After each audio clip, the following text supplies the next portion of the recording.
तो पिछले वीडियो में हमने 12वें परिच्छेद तक चित्रलेखा का जो एमसीक्यू सीरीज है उसको कंटिन्यू किया था। आज हम 13वें परिच्छेद से कंटिन्यू करेंगे।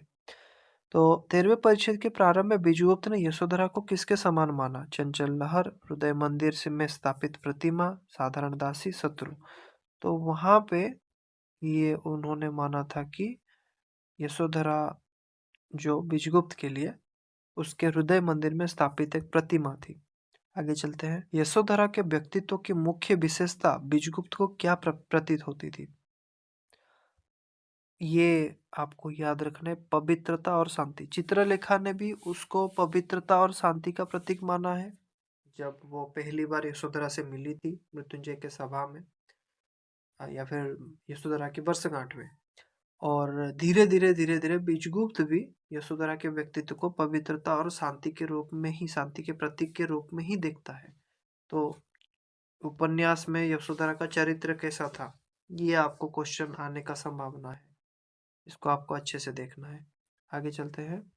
चित्रलेखा का पत्र पढ़ते समय बीजगुप्त की शारीरिक स्थिति क्या थी? चित्रलेखा छोड़ चुकी थी बीजगुप्त को और पत्र छोड़ के चली गई थी, तो उसका हाथ जो कांपने लगा था और मुख पीला पड़ गया था, याद रखिए। चित्रलेखा ने पत्र में बीजगुप्त को छोड़ने का क्या कारण बताया था? घृणा, अन्य विवाह, बीजगुप्त को कर्तव्यच्युत होने से बचाना, या फिर धन। तो चित्रलेखा के अनुसार बीजगुप्त को वो कर्तव्यच्युत होने से बचा रही थी। तो चित्रलेखा के अनुसार वो बीजगुप्त को कर्तव्यच्युत होने से बचा रही थी, इसीलिए वो बीजगुप्त को छोड़ के चली गई। बीजगुप्त के लिए दिए हुए पत्र के अनुसार चित्रलेखा ने भोग विलास त्याग कर क्या अपनाने का निश्चय किया था? यहाँ पे याद रखिए, संयम और दीक्षा कुमारगिरी से। क्या आत्मा का संबंध भी अस्थायी होता है? यह प्रश्न बीजगुप्त के मन में किसके कथन से आया? रत्नांबर, कुमारगिरी, चाणक्य, या फिर स्वताक? तो ये कुमारगिरी के कथन से उसके मन में यह प्रश्न आया या फिर विचार आया। पत्र पढ़ने के बाद बीजगुप्त आधी रात को कहाँ गया? कुमारगिरी की कुटी में गया। पत्र जब पढ़ता है उसी वक्त वो कुमारगिरी के कुटी में चला जाता है और चित्रलेखा को वहीं पे सोया हुआ पाता है, मतलब वहां पे विश्राम लेते हुए वो पाता है। और वो काफी कोशिश करता है चित्रलेखा को वापस लौटने के लिए, पर चित्रलेखा साफ साफ मना कर देती है। मध्य रात्रि गृह कुमारगिरी के कुटी में पहुंचने पर बीजगुप्त ने चित्रलेखा को किस स्थिति में पाया? वो कुशासन में सोती हुई उनको मिली थी। याद रखिए, ये कुशासन में सोती हुई उनको मिली थी। बीजगुप्त के देखने के अनुसार कुमारगिरी कुटी में चित्रलेखा के बेस के विषय में क्या बताया गया है? तो यहाँ पे याद रखिए, चित्रलेखा उस समय केसरिया वस्त्र पहनी हुई थी, किसी भी बिना आभूषण के। ये आपको याद रखना। प्रातः समाधि टूटने पर कुमारगिरी ने बीजगुप्त को देखकर क्या किया? उसका बीजगुप्त प्रणाम करता है और बीजगुप्त का प्रणाम स्वीकार किया और उसे आशीर्वाद देता है। बीजगुप्त के सामने कुमारगिरी के कुटी पर चित्रलेखा ने अपना अंतिम निर्णय क्या बताया कि जो जो त्याग दिख रहा है वही उसका अंतिम निर्णय है। आगे चलते हैं। बीजगुप्त ने यशोधरा से विवाह के विषय में क्या स्पष्टीकरण दिया? वो यशोधरा से प्रेम करता था, चित्रलेखा के बिना किसी से विवाह नहीं करेगा, विवाह विरोधी है या फिर राजज्ञा है। तो याद रखिए, वो चित्रलेखा के अलावा किसी से विवाह ना करने की उसने एक तरह से ठान ली थी। चित्रलेखा के अनुसार दो हृदय की अभिन्नता का द्योतक क्या है? धन, विवाह, समाज, या फिर प्रेम में त्याग? तो याद रखिए, प्रेम में त्याग है तो हृदय के अभिन्नता का द्योतक। बीजगुप्त ने अपने और चित्रलेखा के संबंध को कैसा बताया? शारीरिक, वैयक्तिक, आत्मिक, या फिर राजनीतिक? तो बीजगुप्त ने अपने और चित्रलेखा के संबंध को आत्मिक बताया था, ये आपको याद रखिए। कुमारगिरी ने चित्रलेखा को दीक्षा देने से पहले क्या कहा? तुरंत दीक्षा, सोचने के लिए उन्हें समय चाहिए। तुरंत दीक्षा दे दी या फिर सोचने के लिए समय चाहिए, इनकार कर दिया, फिर घर लौटने को कहा? तो या वो बोलते हैं कि उन्हें सोचने के लिए थोड़ा सा समय चाहिए। चित्रलेखा ने कुमारगिरी के सामने दीक्षा के लिए क्या तर्क दिया? प्रभाव, पूर्ण विरक्ति और दृढ़ निश्चय, भय, या फिर सौंदर्य? तो याद रखिए, पूर्ण विराम। विराम मतलब किसके ऊपर विराम? उनके जो भोग विलास के ऊपर पूर्ण विराम। विरक्ति यहाँ पे गलत शायद हो गया, पूर्ण विराम। और दृढ़ निश्चय, किसके प्रति? विराग के प्रति दृढ़ निश्चय, अनुराग के प्रति नहीं। विशाल देव ने कुटी में प्रवेश कर क्या सूचना दी? चित्रलेखा के लिए कुटी तैयार यहाँ पे कर नहीं होगा, करते समय कुमारगिरी ने उन्हें क्या सूचना दी थी? तो चित्रलेखा के लिए कुटी तैयार करने के लिए उन्होंने सूचना दी थी। बीजगुप्त के अनुसार विलासिता के बाद वियोग के दुख को सहना क्या है? कायरता, साहस पूर्व सहन करना, पाप या फिर मूर्खता? तो ये होगा साहसपूर्ण सहन करने का। बीजगुप्त ने अपने हृदय की पीड़ा दूर करने के लिए क्या प्रस्ताव रखा? संन्यास, देश पर्यटन, विवाह या फिर पाटलिपुत्र को त्याग करना? तो पाटलिपुत्र को त्याग करने का भाव आता है, लेकिन जो रहता है, जो भाव काम करता है, वो है देश पर्यटन या फिर काशी यात्रा। बीजगुप्त ने काशी यात्रा के लिए कितना समय निश्चित करने को विचार किया था? 1 वर्ष, 10 5 दिन, आजीवन, 2 महीने? तो याद रखिए, काशी जाकर घूम के आने के लिए, फिर काशी यात्रा करने के लिए 10 5 दिन उन्होंने सोच के या फिर विचार करके वो गए थे। श्वेतांग बीजगुप्त के काशी जाने के निर्णय से प्रसन्न क्यों नहीं था? थकान, यशोधरा से दूर नहीं आना चाहता था, काशी अरुचिकर थी, बीमारी थी? क्योंकि वो यशोधरा से दूर नहीं जाना चाहता था, क्योंकि वो खुद ही मन ही मन जानता था कि वो यशोधरा से प्रेम करता था। आगे चलते हैं। यात्रा से पूर्व श्वेतांग ने किससे विदा मांगने की अनुमति चाही? सम्राट, आर्य मृत्युंजय, चित्रलेखा या फिर चाणक्य? तो आर्य मृत्युंजय से उन्होंने विदा मांगने की अनुमति चाही। यशोधरा ने चित्रलेखा के वैराग्य निर्णय को क्या माना? भूल, महान त्याग, धोखा या फिर अभिनय? तो यशोधरा ने चित्रलेखा के वैराग्य निर्णय को महान त्याग माना। किसके लिए? बीजगुप्त के लिए। आवेश में आकर श्वेतांग ने बीजगुप्त को कैसा व्यक्ति कहा? वहां पे जब यशोधरा के साथ बातचीत होती है, तब वो बोलता है कि श्वेतांग बोलता है कि तब तब वो बोलता है कि बीजगुप्त बहुत ही निर्बल व्यक्तित्व का द्योतक है। द्योतक मतलब चिन्ह है। आगे चलते हैं। चित्रलेखा उपन्यास में यशोधरा के अनुसार मनुष्य का कर्तव्य क्या है? यहाँ पे याद रखिए, कमजोरियों पर सहानुभूति। सहानुभूति और दया का कर्तव्य में कोई स्थान नहीं। ये कथन किसका है? तो ये कथन आपको याद रखना है, श्वेतांग का है। इंपोर्टेंट कथन है। आगे चलते हैं। श्वेतांग की बातों से आहत होकर यशोधरा की आंखों में क्या आ गया? ये बहुत ही आसान है, आंसू आ गया। श्वेतांग ने अपनी कटुता का क्या कारण बताया? क्योंकि वो गुस्से में आकर और ईर्ष्या में अपने आपे में ना हो रह पाया। आगे चलते हैं। श्वेतांग के अनुसार वो यशोधरा से प्रेम क्यों नहीं कर सकता था? निर्धनता, स्वामी सेवक का भाव, विवाह तय होना या फिर संन्यास इच्छा? तो स्वामिनी सेवक का भाव के लिए वो यशोधरा से प्रेम नहीं कर सकता। प्रेम स्वीकारोक्ति के बाद यशोधरा की प्रतिक्रिया क्या थी? थप्पड़, बिना कुछ कहे बाहर चली गई, प्रेम स्वीकार या फिर हंसना? तो यहाँ पे वो बिना कुछ कहे बाहर चली जाती है।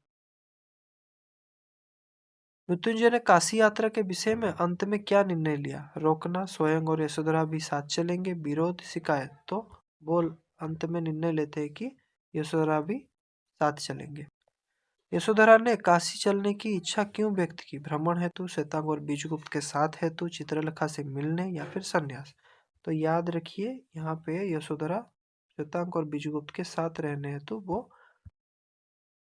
वो भी काशी चलने की इच्छा उन्होंने प्रकाश की। मृत्युंजय के साथ चलने के प्रस्ताव पर बीजगुप्त की प्रतिक्रिया क्या थी? वो अनमने भाव से सहमति देते हैं। यहाँ पे ये भी याद रखना, ये काफी इंपॉर्टेंट क्वेश्चन है।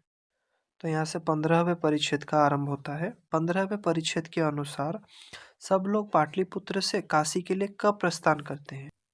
जिस दिन उनके द्वारा ये आलोचना होता है कि वो लोग काशी जाने वाले हैं, उसके दूसरे दिन, मतलब उसके आगे वाले। बीजगुप्त सहित मृत्युंजय और यशोधरा के काशी प्रस्थान के समय आकाश में किस तिथि का चंद्रमा चमक रहा था? पूर्णिमा, अमावस्या, चतुर्दशी या फिर एकादशी? छोटा छोटा क्वेश्चन है जो आपको याद रखने के लिए काफी महत्वपूर्ण हो जाता है।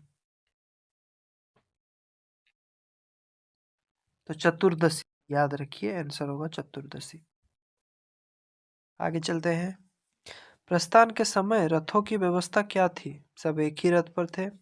बीजगुप्त, श्वेतांग एक रथ पर, मृत्युंजय, यशोधरा दूसरे रथ पर। तो ये आसानी से हो जाएगा ये क्वेश्चन आंसर। आधी रात बीतने पर श्वेतांग ने बीजगुप्त से क्या पूछा? भोजन के बारे में, रात्रि विश्राम के बारे में, काशी की दूरी, चित्रलेखा के विषय में? तो श्वेतांग आकर बोलता है कि रात्रि विश्राम कहाँ पे करेंगे? रथ रोकने का सुझाव देने के लिए बीजगुप्त के रथ के पास कौन आया? सेवक, मृत्युंजय, यशोधरा या फिर श्वेता? रथ रोकने के लिए यशोधरा ने बीजगुप्त के रथ के पास यशोधरा ने रथ के पास आकर बोला कि क्या विश्राम करने का यही सही वक्त होगा? आगे चलते हैं। विश्राम के लिए श्वेतांग ने जिस स्थान का पता लगा वो क्या था? याद रखिए, वाटिका और सुंदर प्रसाद था वो एक। पाटलिपुत्र छोड़ने के बाद विजयगुप्त की मानसिक पीड़ा का मुख्य कारण क्या था? मृत्युंजय, यशोधरा, चित्रलेखा से दूर होना या यात्रा की कठिनाई? तो याद रखिए, चित्रलेखा से दूर होना उसी के वजह से वो मानसिक पीड़ा का मुख्य कारण बना था। प्रातःकाल वाटिका में यशोधरा क्या कर रही थी? पूजा, तितलियों से खेल, भोजन, विश्राम। तो वो तितलियों से खेल रही थी। प्रकृति की सुंदरता के विषय में विजुगुप्त का क्या विचार था? अत्यंत सुंदर, कोई सुंदरता नहीं, ईश्वर स्वरूपी, विनाशकारी। प्रकृति की सुंदरता, वहां पे वो एक तरह से सारे जो नकारात्मक वो बात को वहां पे आलोचना करता है। जो सुंदरता के साथ उसका कोई भी आसपास का ताल्लुकात नहीं है, इसीलिए तो वहां पे वो बोलता है कि कोई सुंदरता नहीं है। बीजगुप्त के अनुसार प्रकृति कैसी है? पूर्ण, अपूर्ण, दैवी या फिर शत्रु? तो बीजगुप्त के अनुसार प्रकृति अपूर्ण है, याद रखिए। प्रातःकाल वाटिका में फूलों की कोमलता और सुगंध को बीजगुप्त ने कैसा बताया? शाश्वत, क्षणिक, दिव्य या फिर निरर्थक? तो याद रखिए, उसने क्षणिक बताया। प्रातःकाल वाटिका में बीजगुप्त के अनुसार कोयल का गान क्या है? संगीत, वासना प्रेरित ध्वनि, ईश्वर स्तुति, आनंद प्रदर्शन? तो वो वासना प्रेरित ध्वनि था, याद रखिए।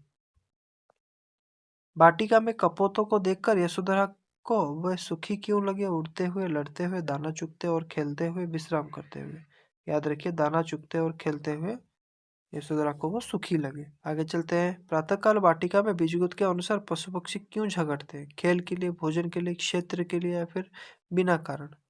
वो लोग भोजन के लिए लड़ते हैं या फिर झगड़ते हैं। नगरों और भवनों के निर्माण का कारण बीजगुप्त ने क्या बताया? जनसंख्या, प्रकृति की असुविधाओं से बचाव, प्रदर्शन, युद्ध? तो याद रखिए, नगरों और भवनों के निर्माण का कारण बीजगुप्त ने प्रकृति की असुविधाओं से बचाव के लिए बताया था। बीजगुप्त और यशोधरा को एक साथ बात करते देख वाटिका में आते पर श्वेतांग का मुंह कैसा पड़ गया था? याद रखिए, उसका हमेशा मुंह पीला पड़ जाता है। श्वेतांग का पीला मुख देखकर यशोधरा ने क्या शंका की? उसकी कुछ बीमारी हुआ है, इसी का उन्होंने शंका की। बीजगुप्त ने श्वेतांग को क्या करने की सलाह दी? काम, दोपहर पर विश्राम, भोजन या फिर रथ सफाई? तो याद रखिए, दोपहर पर विश्राम करने की सलाह दी। मृत्युंजय ने श्वेतांग की स्थिति के विषय में क्या पूछा? थकान, चिंता, घर जाना, यात्रा, अरुचि? तो मृत्युंजय ने श्वेतांग की स्थिति के विषय में पूछा कि उसकी चिंता क्या है। याद रखिए, यहाँ पे इम्पोर्टेंट क्वेश्चन। 16वें परिच्छेद का शुरुआत होता है। 16वें परिच्छेद के अनुसार कुमारगिरी की कुटी में चित्रलेखा की किस रूप में रहने लगी थी? शिष्या, गृहिणी, दासी या फिर नर्तकी? तो गृहिणी के रूप में वो रहने लगी थी। चित्रलेखा के प्रभाव पर रात्रि के 2 प्रहर बीतने पर कुमारगिरी की मानसिक अवस्था क्या थी? ध्यान का प्रयास पर असफल, ये उनकी स्थिति थी। कुमारगिरी के अनुसार विराग की प्रकृति क्या है? सकारात्मक, नकारात्मक, उदासीनता, ईश्वरीय? तो विराग की प्रकृति है नकारात्मक, याद रखिए।